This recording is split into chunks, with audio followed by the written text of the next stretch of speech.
아 글쎄 안 들려 들을 뉴스 없어 아무 뉴스도 귀에 들어오지 않아 듣고 또 들어도 들을 뉴스 없어 만든 게 이 프로야 이동영의 뉴스 정면 승부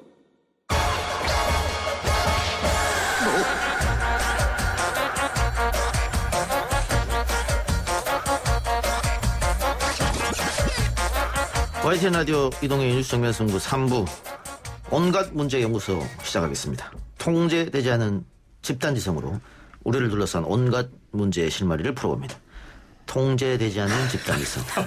바이러스 아니에요? 말을 끊을 수가 없는 세 사람입니다. 예. 오늘 조영일 평론가 부스에 들어오자마자 말을 오늘은 좀 줄여야겠다. 평상시처럼. 네, 그렇죠. 제가 듣던 중 반가운 실전도 금할 수 없었어요. 평상시처럼 하지 말고 오늘 줄여야 되겠다. 아, 이제 저희 분량이 좀 이제 확보가 되는 건가요? 네, 그럼요. 월요일 저녁이잖아요. 예, 여러분들 보셨죠? 시작하자마자 마이크 물리고 서로 말하려고 이렇게. 예. 자, 우선 충격적 구상학번 김기태 미국 변호사 나왔습니다. 어서 오십시오. 안녕하세요. 구상학번 김기태입니다. 네. 예. 충격적이에요. 오늘 제일 먼저 입시를 하셨는데 네. 댓글에 다 구상학번 오셨다고. 그걸 알아요, 이제? 이제 다 합니다. 이제. 청취자들이? 예, 구상학번 오셨다. 인정해주는 거예요. 국적은 바꿀 수 있어도 학번은 바꿀 수 없다. 이런 말 정말? 있지 않습니까? 떴네, 구상학번입니다. 이야. 예, 떴습니다. 예. 그리고 이 시간이 와. 최고 절정의 컨디션. 최영일 시사평론가. 네네, 아니에요. 98%. 왜냐면 요거 끝나면 두 개가 더 있어요. 항상 마지막 9시 방송에서 넘으면. 100을 쳐야 된다고 그래요. 그렇습니다. 예, 예. 2% 아끼겠습니다. 예. 남들 다 퇴근할 때 다시 그렇죠. 최고의 컨디션을 끌어오죠. 압도적 토크 잠재력 국립암센터 가정과학과 명승건 박사 나왔습니다. 어서 오십시오. 네, 안녕하십니까. 반갑습니다. 예.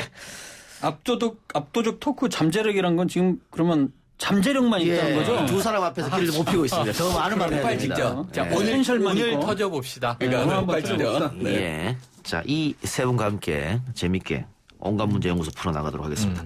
먼저 이야기할 것은 이 백인 경찰에게 목에 쥐눌려 사망한 흑인 조지 플로이드 사건입니다. 네. 이 사건을 규탄하는 시위 양상 처음에는 시위였었습니다만 이게 또 폭력, 방화, 약탈로 지금 이어지고 네, 있는 맞아요, 상황이어서 굉장히 걱정되는데 우리에게는 또 뭐 한 20여 년 전 아픔이 있지 않습니까? 그렇죠, 그렇죠. 예, LA 폭동. 네, LA 폭동. 갑자기 그것이 한인과 흑인 간의 갈등으로 번져서 원래는 흑백 갈등이었었죠. 그렇죠. 예, 그런데 갑자기 이 뉴스에서 1991년에 3월 16일 날 두순자 사건이라고 해서 그 두순자님이 편의점을 운영하고 있었는데 15살 흑인 소녀가 들어옵니다. 그런데 돈을 안 내고 나가는 것도 오인해서 실랑이를 벌이다가 경찰로 쏴서 사망한 사건이 예. 있습니다. 갑자기 그 사건하고 맞물려가지고 막 CNN 등 뉴스에서 보도돼가지고 갑자기 흑백 갈등이 한인과 흑인의 갈등으로 예. 비화돼가지고 LA 폭동의 시발점이 예. 됐죠. 그래서 한인들이 운영하는 많은 가게가 약탈 대상이 맞아요. 됐고 2,800여 곳이 예. 약탈됐습니다. 불타고. 예, 또 우리 한인이 사망하는 사건도 벌어져서 63명이 사망했는데 그 63명 중 청년 1명이 한인 1명이 숨진 사망 사건이 일어났고 10억 달러의 피해가 발생했는데 거기에 거의 42%의 손해가 한인이 한국이었다. 상점에서 예, 금전적으로 대단한 손해였는데 그 미국 경찰이 자국 국민들만 좀 보호하는 그런 모습도 보여줘서 맞습니다. 한인들이 스스로 자경단을 만들었잖아요. 네, 그 주방위군하고 경찰이 흑백 갈등이니까요. 백인들이 사는 베버리힐즈나 이런 데에서만 보호하고 한인은 거의 무방비 상태로 나눠버렸어요. 예. 그래서 스스로 무장할 수밖에 없는 상황이 발생한 게 예. LA 폭동입니다. 그런데 당시 미국인들이 깜짝 놀랐던 게 한인들이 자경단을 구성한 것도 놀랐습니다만 아니, 어떻게 저렇게 제대로 체계적으로 작전을 짜고 네. 대단하다고 했었는데 맞아요. 네. 강한 게 있죠. 네. 우리나라 분들이 이민 갔습니다만 한국에서 다 군대를 그럼요. 갔다 다 온 분들이 우리는 징집 국가이기 때문에. 예, 전략 전술을 제대로 이해하고 있었거든요. 이민 1세대들은 다 군필 세대. 그러니까 그리고 그렇죠. 거기에서 전략 절수를 하셨던 분들 LA에서도 가장 그 모임이 활발한 그 한인 모임은 해병대 전우입니다. 예. 그러니까 그때 당시에 그 해병대 전우의 분들이 중심이 돼가지고 예. 전략 전술을 잘 방어태세를 잘 구축하셨다고 예. 얘기를 하더라고요. 그래서 그 이후에는 흑인들이 함부로 약탈을 하지 못했다. 그렇죠. 네. 그래서 그런 사건이 있기 때문에 우리가 걱정되는 건 이거에 또 흑인과 한인 간의 갈등으로 번지는 거 아닌가 이런 우려가 좀 있습니다. 일단 얘기를 좀 해보면 통행 금지령이 미국에서 내려지고 있고 전역으로 확산되고 있다. 지금 그 시위대가 백악관까지 가서 백악관 인근에 갔어요. 예. 백악관 앞은 항상 시위가 벌어지는 곳이잖아요. 맞습니다. 근데 백악관 울타리를 넘으면 그때부터는 비상사태인데 네. 뭐 거칠게 충돌하긴 했지만 제가 좀 이 실소를 금치 못한 뉴스는 트럼프 대통령 가족이 트럼프 대통령 멜라니아 여사 어린 벙커에. 아들까지 지하 벙커로 내려갔는데 그게 최근 영화 중에 이 백악관 최후의 날이라는 예. 테러 영화를 보면 예. 첫 장면에 그게 나와요. 한국 총리가 갔는데 이 테러 집단이 들어오니까 지하 벙커로 내려가요. 북한 총리 아닙니까? 한국 총리. 한국 총리였어요. 거기서 예. 총리가 사망하는 영화 속에서 예, 예. 끔찍한 일이 벌어지고 이제 막 하는데 거기가 사실 핵전쟁에 대비해서 만들어진 벙커예요. 우리나라도 NSC 벙커가 청와대에 있죠. 근데 거기에 그 적색 코드 레드가 내려지면 대통령이 내려가게 돼 있는데 1시간 있다가 나왔거든요. 그러니까 좀 과장 아니야 예. 하는 생각이 들더라고요. 과잉해서 그것도 감정적으로 시위대를 네. 건드리는 것 아니냐 뭐 네, 이런 생각도 네, 드는데 일단 그 로드니 킹 LA 폭동을 일으켰던 로드니 킹 사건은 로드니 킹이라는 운전수를 백인 경찰이 폭행했는데 맞아요. 그 백인 경찰들이 나중에 재판에서 뭐 전부 다 무죄를 받았다. 네. 그러니까 1991년에 로드니 킹이 그 고속도로를 185km로 달리는데 그 차가 우리나라가 만든 포니 엑셀을 타고 맞아요. 185km 달렸는데 그걸 과속했다고 그 경찰이 4명의 백인 경찰이 잡았습니다. 그런데 체포했죠. 무차별하게 곤봉으로 때리는 장면 나왔고. 구타를 당했죠. 그런데 1992년 4월 29일 날 1심에서 전원 무죄 판결이 나요. 그래서 4월 29일부터 5월 4일간 5일에 걸쳐서 그 발생한 게 이 LA 폭동이죠. 날짜까지 어떻게 정확하게 기억하고 계세요? 공부 좀 해왔습니다. 아, 그때 계셨던 게 아니고? 그 여쭤봤더니 김기태가 아니고 잭킴이더라고요. 아, 미국 이름이? 네, 미국 변호사니까. 잭킴. 김기태로 이 라이센스를 받지 않았을 거 아니에요? 네. 잭킴으로 돼 있죠. 아닙니다. 키테킴으로 되어 아, 있습니다. 키테킴으로 돼 있어요. 키테킴. 약간 키테킴 그러니까. 네. 알겠습니다. 잭킴 그래요. 씨. 그래요. 자, 근데 로드니 킹 그렇게 해서 사건이 일어났는데 이번 사건은 사망자가 발생했어요. 맞아요. 예. 맞아요. 근데 이번에도 혹시 백인 경찰이 뭐 큰 벌을 받지 않는 거 아니냐 이런 얘기했던데 그러긴 쉽지 않아요. 그러긴 쉽지 않은데 유가족들은 살인죄로 기소를 하고 사형을 받아야 한다라고 지금 주장을 하고 있는 네. 거고 흑인들은 거기에 많이 동조하고 있는데 네. 4명의 경찰이 진압을 했고 이게 뭐냐면 편의점에서 위조 지폐를 $20 썼어요. 네. 그래서 경찰이 출동해서 이 조지 플로이드를 용의자라고 체포하는 과정인데 별로 저항을 안 했어요. 아 근데 그 이 조지 플로이드가 자기 차에서 술 먹고 자고 있었대요. 그런데 이 주변 딱 보다가 바로 용의자로 생각하고 그렇지. 잡아갖고 경찰은 덮친 바로 거죠. 경찰 앞에서 그 사진 보셨죠? 무릎으로 목을 눌러요. 목 부분을 갖다가 무릎으로 그 경찰이 계속 눌러요. 누르고 있었잖아요. 근데 I can't breathe 이러면서 내가 숨을 쉴 수 없다. 없다. 계속 얘기했는데도 이렇게 했다는 거예요. 그러다가 사망한 거죠. 그럼 질식사입니까? 출식사죠. 그렇죠. 황당한 거죠, 이거는 되게. 근데 이게 좀 이 전해지는 게 좀 더 가슴이 아픈 게 이 사람이 그러면 목이 엄마. 눌린 상태에서 저를 죽이지 마세요. 숨을 못 쉬겠어요라고 했어요. 그다음에 마지막에 엄마 두 번 하면서 부르죠. 2번 부르고 그다음에 숨을 거뒀는데 그럼에도 불구하고 그렇게 숨을 거둠에도 불구하고 2분 53초 그러니까 3분여 동안 계속 또 누르고 있었던 거예요. 그래서 맞아요. 응급차가 왔는데 그때는 이미 사망한 상태죠. 네, 하여튼 그렇기 때문에 이번에는 아마 뭐 이렇게 빠져나오긴 어려울 못 것이다. 빠져나와요. 이미 4명의 경찰은 해임이 됐고 그리고 1명은 기소가 됐는데 상급 살인 상급살인 혐의죠. 상급살인 혐의. 과실치사냐 우리나라로 치면 네. 살인이냐 이건데 3급 살인이니까 일단 살인죄는 인정됐지만 과실에 의한 예. 이렇게 또 보는 거죠. 뭐 과거 로드니 킹 사건도 있기 때문에 똑같이 하지는 못할 거다. 맞아요. 자, 명 박사님. 그런데 지금 이렇게 경찰이 제압하는 과정에서 숨을 쉬지 못해서 질식사하는 경우가 미국에 보면 꽤 많이 있거든요. 그러니까 어떻게 이 뭐 특정 부분에 눌려서 그렇습니까? 목이? 지금 뭐 당연히 있죠. 그 경동맥이겠죠, 경동맥. 경동맥. 예. 우리가 어렸을 때 그런 놀이 많이 하지 않았어요? 목 이런 데 이렇게 딱 잡고 쓰러지는 거. 장난 많이 치죠. 장난 많이 쳤잖아요. 맞습니다. 위험한 일시적으로 장난이에요. 이제 혈류가 뇌 쪽으로 줄어드니까 산소가 부족해갖고 일시적인 실신이 생기는 거거든요. 아주 위험한 행동이죠. 근데 그거를 계속 짓누르고 있었다는 것이죠. 그 딴 이유는 없는 것 같아요. 제가 봤을 땐 그 정황이나 상황을 봤을 때는 결국에 질식사가 제일 큰 원인이겠죠. 네. 황당한 사건이죠. 어떻게 보면. 예. 근데 이게 왜 이런 상황들이 계속 나느냐. 여러 가지 이유가 있겠죠. 백인 경찰이 어떤 그 미국 사회에서 흑인에 대한 혹은 유색인종에 대한 차별 그게 기본적으로 깔려 있는 데다가 그다음에 특히 뭐 유색인종은 특히 흑인 같은 경우는 굉장히 폭력적으로 본인들은 판단을 하는 거예요. 그러니까 이 사람이 그냥 이른바 선량한 일반인을 할지라도 범죄자로 일단은 먼저 가정을 하는 거죠. 근데 그렇게 된 배경에는 제가 보기에는 다른 여러 가지 있지만 제 개인적인 순전히 개인적인 생각인데 총기를 허용하고 있는 그런 문화 그런 것 때문에 계속해서 이게 악순환이 펼쳐지는 거 아닌가 그런 생각이 들어요. 우리나라 같은 경우에는 우리 만약에 과속한 경우에 세울 때 그냥 막 와서 인사 딱 하고 바로 경찰이 하잖아요. 근데 미국은 그렇게 쉽게 안 하죠. 뒤에서부터 막 총을 막 그러니까 문을 열고 하고 나와라, 손을 들어라. 말 안 들으면 바로 또 발포를 해버려. 이런 건 뭐냐면 그 일반인들이 총기 소지가 가능하니까 언제 갑자기 경찰관에 대해서 총기로 위협을 가할지 모르는 이런 상황이기 때문에 이게 악순환이라는 그런 생각이 듭니다. 뭐 그래서 총기 규제를 하자 뭐 이런 얘기가 끊임없이 있었습니다만 미국은 총으로 시작된 나라이기 때문에 사실상 어렵게 보이고요. 아까 저희가 잠깐 얘기한 위험한 동작들 이게 특히 어린 친구들이 뭐 일시적으로 숨을 못 쉬게 하는 장난 많이 치는데 절대로 하면 안 되죠. 그렇죠. 당연하죠. 당연하죠. 이게 흉내내면 안 된다고 말씀 다시 한번 드리고요. 저는 그런 건 놀이 안 했어요. 몇몇 분들은 했나 본데 제가 절대 위험한 행동은 하시면 안 되고 이걸 생각해 보자고요. 그래서 결국은 지금 미국의 이게 미네소타주의 미니애폴리스에서 벌어진 일인데 문제는 지금 이 20여 개 주, 30개 주 가까이에서 시위가 번졌고 오늘 아침만 해도 75개 도시에서 시위가 벌어졌다고 했는데 오후에는 140여 개 도시로 늘어났고 그런데 잘 보시면 뉴욕의 퀸즈나 플로리다, 산타크루즈 이런 다른 데서 경찰들이 같이 추모를 하고 있어요. 네, 맞습니다. 경찰관에 의한 사망인데 경찰들이 한쪽 무릎을 꿇고 함께 추모를 하는 장면들이 보여서 평화 시위는 우린 보장한다.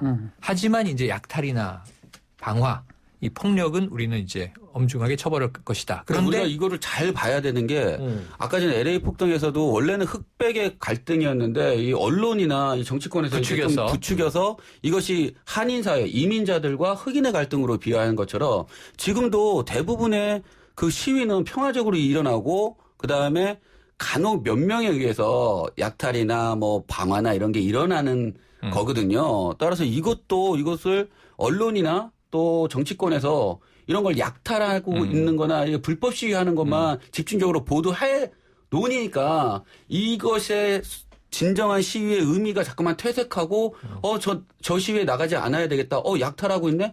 약탈자에게는 당연히 공권력이 투입이 돼서 좀 과잉 진압하면 어때? 뭐 이런 인식들이 국민들에게 퍼져 있는 것 같아서 이번에는 특이한 게 언론이나 안타깝습니다. 정치인이 아니고 대통령이 이렇게 얘기를 한단 말이에요. 대통령이 지금 시위를 보니까 80%는 다른 주에서 건너왔네. 그리고 폭도라고 지금 통행금지령 내렸는데 그러면 안 되지. 그 자체가 연방법을 위반한 거야. 폭도지. 약탈이 시작되면 우리는 발포한다. 모든 군 병력을 무제한 투입할 것이다. 이게 전시 상황으로 몰고 가고 있거든요. 이게 제가 보기에는 이거죠. 자, 광우병 때 집회가 있었어요. 그게 촛불 문화제라고 불렸어요. 그런데 어느 분이 배후가 있다. 저 많은 촛불은 어떤 돈으로 구했을까? 그러니까 이런 이야기를 하면서 몰아가기 시작하자 거대한 배후가 있다는 이제 음모론이 보도되기 시작한단 말이에요. 근데 지금 미국은 약간 다른 건 트위터가 파란 딱지를 계속 붙이고 있죠. 이제 트럼프의 트위터에 팩트 체크가 필요하다. 폭력을 미화하고 있다.